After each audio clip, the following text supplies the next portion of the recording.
causes of death are many and varied. Old age, illness, unalive.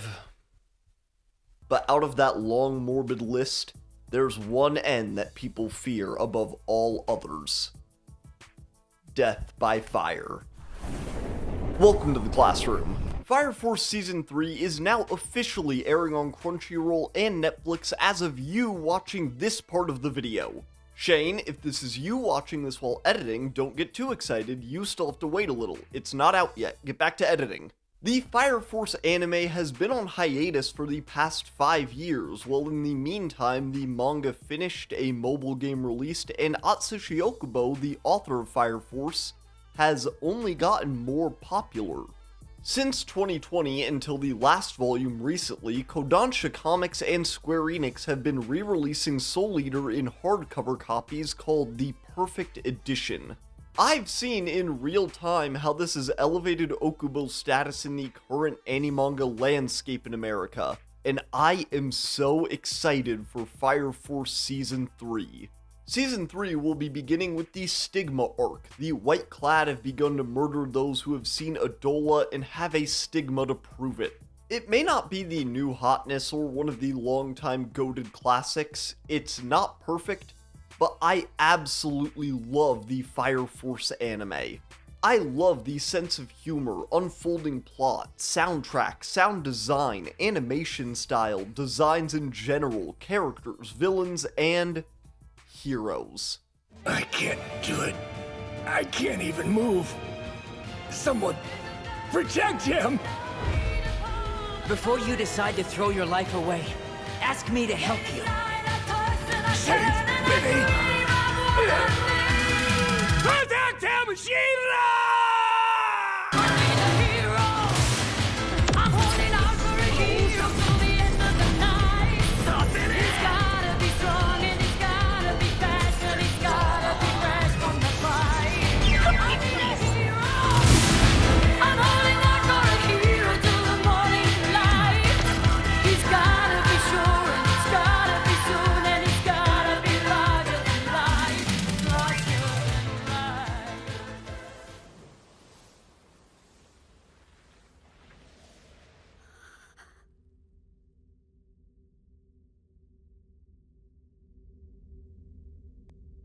Hey, Tamaki.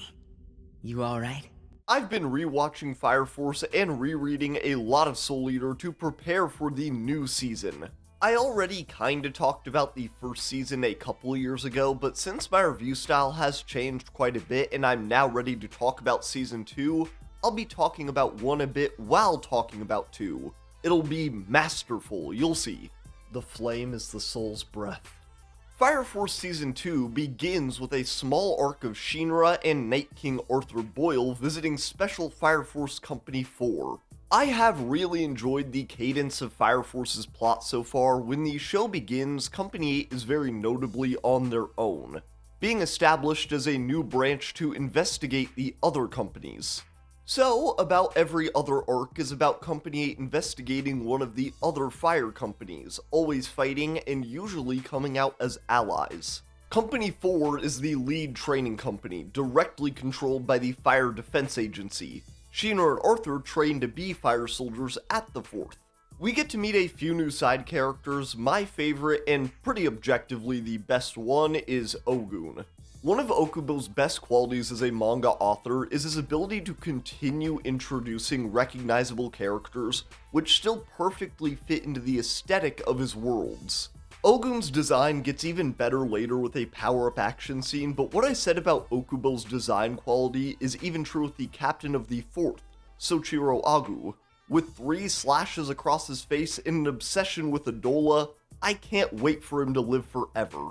While I do love slower-paced anime with longer arcs like One Piece, one thing I really enjoy about Okubo's work in Fire Force and Soul Eater is how quickly the plot moves, changes, and develops. After barely 2 episodes with the 4th, we're already on to the next arc, the 5th, Pillar. The black smoke is the soul's release. While the 8th are investigating their fellow fire companies, the White Clad and the Evangelist, who have been revealed to be the villains, have been collecting the Pillars. The 9th arc of Fire Force sees Special Fire Force Company 8 and the White Clad go toe-to-toe over a new pyrokinetic who may be the first 4th generation Inca. This is another great small arc. Inca is a really interesting introduction, very firmly only looking out for herself, and has a really unique pyrokinetic ability. Plus, every arc that involves another pillar hits so close to burned up home for Shinra that it's always compelling. No matter who he's fighting for, he is always fighting to save Sho. Plus, Charon is a really funny minor antagonist. He reminds me of Free the Werewolf in the way he provides both comedic relief and is a genuinely challenging foe. Plus, it's good for Shinra to at least try and use his brain instead of his feet. His brain has nearly gone into atrophy from disuse multiple times. But someone on the 8th actually using their brain and not their shitty little weak body is Victor Leaked, the 8th's head of incendiary research and Mole. He's a Hajime spy. While Shinra, Arthur, or any of the other battle characters are fighting, Victor and Vulcan are usually figuring out sciencey stuff. If you're saying I play favorites, you're wrong. I love all my children equally. I don't care for Joe. Inca ultimately chooses to willingly go with the White Clad, ending the 5th pillar arc with Shinra defeated after a still great fight against Charon. This is what I love about Fire Force, and Okubo's work in general. Even when an arc doesn't reach massive emotional highs, he always delivers great, entertaining shonen. Like, most of the time. Whoa! What's going on? Ashes, thou wert and art. The Chinese Peninsula arc, like the Vulcan Workshop arc in Season 1, is just not as good as the rest of the arcs in the season. It's about Company 8 exploring what ends up being a strange copy of Amaterasu, like that little Eiffel Tower in Vegas, and does have a really cool action scene at the end, especially with Ogun and Shinra's 1-second demon kill, but it's just kinda boring. The compelling parts of Fire Force's ongoing plot for me are learning more about the White Clad and the Evangelists, seeing the fire companies come together, and Shinra trying to save Sho. And this arc is just hardly about any of that. It's mostly about talking animals. Plus, you know, the Tokyo Empire is like this sprawling metropolis, and the Chinese peninsula is basically a wasteland. And, you know, the history between Japan and China, maybe let's chill on that, Okubo, let's not do that. But like I said, Ogun does steal the show. No! Flaming ink! God, he's so cool. May thy soul return to the great flame of fire. The Versus Holy Soul Temple arc so far might be the pure coolest arc in Fire Force, and is a real testament to Okubo's ability to move focus away from his main characters. Something that not every author can do, well at least. Weirdo edgelord guy Joker and dope-ass goat of existence Benimaru Shinmon breaking into a church and kicking the shit out of a bunch of priests is awesome. Like Joker, Benimaru is directly at odds with the church, barely even being considered a part of an official fire company, outside of the need to try and keep him in line. As a proto-nationalist, Benimaru doesn't worship the Holy Soul, nor does the 7th practice their rites, and he also doesn't like it when people say his name backwards. Like in Season 1, Benimaru has an absolute ass-kicking arc, although he doesn't draw focus in the same way he does in the Asakusa arc. Joker steals the show here. Besides, who's gonna give you a reach around? Oh my god, please fuck off. Joker has been a supporting character in a couple arcs so far, and is secret underground besties with Leaked, but this is the arc where we learn by far the most about him. The Holy Soul Temple, one of the most powerful institutions in the world of Fire Force, has been revealed to be more and more sinister as the story has progressed, more than the military or even Hajime Industries. Mysterious Mormon-esque secret histories, the foundations of the White Clad, and Holy Soul's Shadow. A league of assassins raised from birth to serve the wishes of the Holy Soul Temple, the members of Soul Shadows will never have the sun's light grace their skin. Joker was raised as a member of Soul Shadow, and when he was known simply as 5'2", he was brimming with violent potential. And now back with a deck of 52 cards, Joker is searching for the truth about this world. And why it sucks so bad. I'm gonna be real, I didn't really like Joker up until this point. I thought he was a good design, but kind of a lame, too cool for school anti-hero. Kinda like Shadow, if Shadow wasn't fucking awesome. But now, through this really compelling backstory, some dope action, and constantly gassing up Benimaru, I kinda like Joker now. This arc wraps up with Lieutenant Burns from the first agreeing to help Benimaru and his brother in Adola, Joker. Man, if I had a nickel for every time someone from the first ended up being a mole for the Evangelist, I'd just have one nickel. That wouldn't happen twice. On to the next arc. And may thy please like and subscribe. While Versus Holy Soul Temple may be the coolest arc I've seen from Fire Force so far, the Hajima Industries arc might be my favorite. But also, I don't know, the Asakusa arc from Season 1 is kinda perfect. The Hajima Industries arc carries on from the investigation of the first arc in the previous season. That one kid is back, except he's got, like, Rekka inside of him now. Oh, and nuclear fire. Leaked has been tasked by Hajima Industries to bring Shinra to one of their facilities for Adola burst testing and future kidnapping. This arc forces the vaguely sinister, beanpole-like scientist, a weirdly common trope in shonen, to side with Company 8.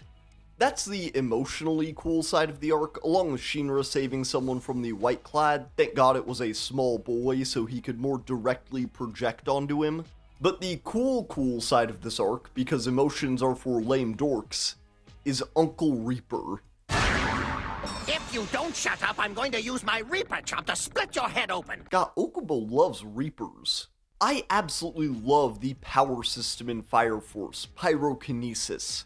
With second generation users being able to manipulate fire, third gens emitting it, hybrid gens doing both, and fourth gens doing whatever they want, I think.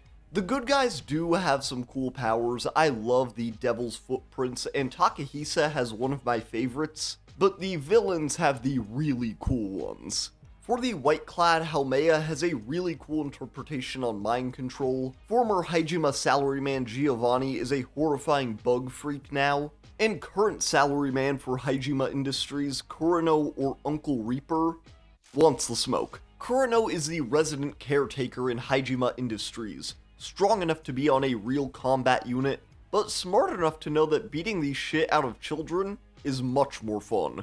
The Hajima Industries arc sees both Company 8 and the White Clad try to take the next pillar, while Hajima Industries tries to take Shinra too. Kurano, like Conro of the 7th, has suffered tephrosis from overuse of his pyrokinesis. However, due to his ignition ability allowing him to emit smoke, this is actually helpful. Somehow. I don't care that I don't really get Kurano's abilities, cause then I'd have to pretend to get Haumea's and Sho's and Juggernauts and Obi's, and Kurano's pyrokinesis is really cool. He can use the smoke to burn people, hide, detect movement, even create hard weapons, and ride on it, like the Nimbus Cloud from Fortnite. The Ashen Knights of the White Clad arrive while the 8th try and rescue Shinra and Nataku, now known to have an Adola burst and be a pillar. I really like the way that Okubo continues to introduce new aesthetic elements to his series and still manage to make it all feel cohesive, like Nataku's atomic fire and Ritsu, the weird zombie nurse of the White Clad. Plus, Ritsu's Necropyro is one of my favorite new abilities of the season, honestly even cooler than my favorite different ability of Season 1, Thermoacoustics. I also really like Nataku's character. The way that the pressure that's been put on him is reflected in his inability to control his firepower, and how the perfect guardian for him ends up being someone who doesn't give a shit about him. There's also this lady with these robot puppets, but I don't really give a shit about her. La Tome. And now that our prayer is concluded, let's talk about the Holy Soul in the room. because the new Catholic Church, the Holy Soul Temple, might, all be based on a lie. This not only literally calls into question what and how our heroes should do, how they should win the plot, but is also really difficult for some of them to just handle. This is an aspect of Fire Force I really love. While a lot of this series is about the corruption and evil of the church, it never feels malicious. It never mocks any of our religious characters. We see this in the next one episode arc with Shinra and Sister Iris. It's a nice character-driven episode where Shinra helps Sister Iris go bless some of the Eighth's weapons after their frequent battles. While there, Shinra has to lay to rest an Infernal, who just moments ago was a kind and pious father of the church. This, on top of the new revelations about Raffles the first prophet of Holy Soul, who also looks like the Mole Man from Fantastic Four, shakes many people's in the church's faith, but especially Iris's. While this could feel mean-spirited, like Okubo is Ricky Gervasiously laughing at Sister Iris for being religious, it doesn't. La Tome again, but back to the action. Joint Investigation is the final completed arc in the second season of Fire Force, with the 8th finally teaming up with Special Fire Force Company 2. This arc emotionally focuses around Maki, with her father, the leader of Army, calling her back from the 8th to serve at a military desk job for the 2nd. I like Maki a lot. She might be my favorite character in the 8th behind Shinra and maybe Leaked, but this arc just didn't do a ton new for me. I obviously know that Maki is capable of being with the 8th. I've never not seen her with the 8th. And I also know that Maki's family isn't, that concerned about this, because they've already let her do this for very long, and, look at those guns. The 8th, in conjunction with the 2nd, are investigating the Nether, the supposedly haunted ruins of the Tokyo subway. They say that if you listen quietly in the men's room, you can still hear Itadori and Choso throwing hands. The White-Clad, using the Knights of the Purple Haze. I know I don't need to use all the proper nouns, but they're awesome. The White-Clad, using the Knights of the Purple Haze, have lured the 8th and the 2nd into the Nether as a trap, with Ritsu planning on using the corpses of the 2nd as bombs to level the Tokyo Empire. And obviously not the corpses of the 8th, those are the main characters, they don't have those. Maki comes back just in time, as she was obviously going to help Leaked with the plan to redistribute the blast back into the Earth. And luckily Takahisa didn't shoot Maki's annoying-ass brother in the head, so he can help too, I guess. Shinra and Arthur take on the new and much grosser Dr. Giovanni. One of the aesthetic hallmarks of Fire Force being bugs can be really gross, especially here, but it's a cool gross. Like me. And we learn new things about Adola and how you can connect to it, since Dr. Giovanni is just so excited about it. It's kinda sweet, honestly. While this arc may not be my favorite to end on, it's Fire Force, so what I love about Fire Force and Okubo's work in general is that it's just solid ass shonen. There are cool new powers, exciting developments in the plot, fun characters, really good action scenes, and Juggernaut almost makes me cry, but from coolness and not wanting to kill him, like in the China arc. Season 2 wraps up with 2 episodes beginning the Stigma arc, with Shinra and Arthur learning how to access hysterical strength from Benimaru, and the death of Captain Agu. Captain Agu is killed by a member of the White-Clad, seemingly the Golden Arm Lady from the Quibi Golden Arm Lady episode, and his death is ruled to be self-inflicted. Okay guys, this is worse than Epstein. The Stigma arc will follow the White-Clad going after those who have been touched by Adola, and have a stigma to show for it. Agu, Joker, Captain Burns. I am super excited for it. I obviously absolutely love Fire Force. Despite its occasional too much horniness as opposed to its normal correct amount of horniness, and occasional boring arc, it is a great time. Not everything can be absolute all-time peak, and not everything can be the new landscape-defining shonen series. But a healthy anime-manga scene needs just good-ass series like Fire Force and like Soul Eater. Some of my favorite of these new middle-class action manga are Kaiju number 8 and Sakamoto Days, but to be honest, I just want my favorite manga to be Fire Force. Square Enix and Kodansha have finished publishing the perfect editions of Soul Eater and are currently publishing Soul Eater Not, but I need them to get on Fire Force. The yellow and pink already look so good that I need a strong deep red or maybe a light blue. And while I love the animation style of the anime, I know that Okubo's art in glossy pages and heavy blacks is just the best way to experience it. Oh, also, I would like a Fire Force themed cookbook and a blanket of the Fire Company uniforms, like a Snuggie type thing, so let's get on that. Folks, I would recount the tale of Raffles the First, but the thing is, I grew up Holy Soul, and I'm kind of agnostic now, so that is the video for this week. Thank you so much for joining us, though, y'all. I'm so pumped for Fire Force Season 3. I'll see you next time. Goodbye.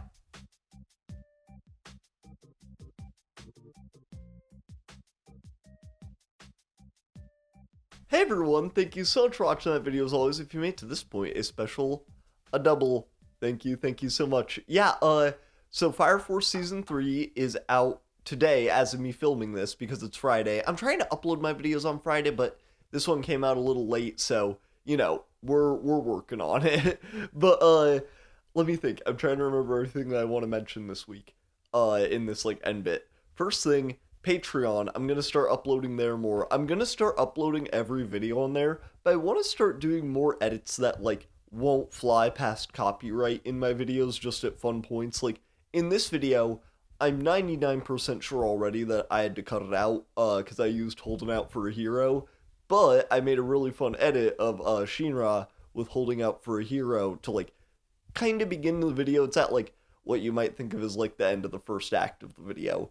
But basically, that is all to say, you can go get that on my Patreon on the, like, lowest and only tier. So, yeah. But what I have to show off for my collection this week, oh, I'm gonna start making more, like, special videos and stuff for that. I want to start making my Patreon more of a thing, because I like money. That's a little quirk about me. But, what I have to show off for my collection this week is Ultimate Spider-Man Volume 2. I fucking love this new Ultimate Universe so much, man. It is so good. They kind of, this cover is a bit of a bait, honestly, because, like, there's Ultimate Black Cat there on it, obviously. I read this a couple weeks ago, so I gotta remember. I don't think, Ultimate, like, okay, so Felicia's dad is Ultimate Black Cat in this, so, like, him and Spider-Man do interact, but I don't think Spider-Man interacts with Felicia at all. So this cover's just a lie, if I'm remembering right. Because, like, if they do interact, like, that's not, like, the plot of one of the issues. But that started off really negative. This is fucking great. It's so good. If you're not reading Ultimate Spider-Man and you are a Spider-Man fan, you need to get on this. It's so good. I read it physically, obviously, so I'm quite a bit behind. But physically, digitally, put it on cables yourself and read it that way. Read this comic book somehow. It's so good. The, main thing from this, we meet the Ultimate Sinister Six. I love them. They have a great introduction. One thing I really like about them is they're already working together when we meet them. I think that that's great. And there's a really good cliffhanger. So, yeah. I'll see y'all next time. Goodbye.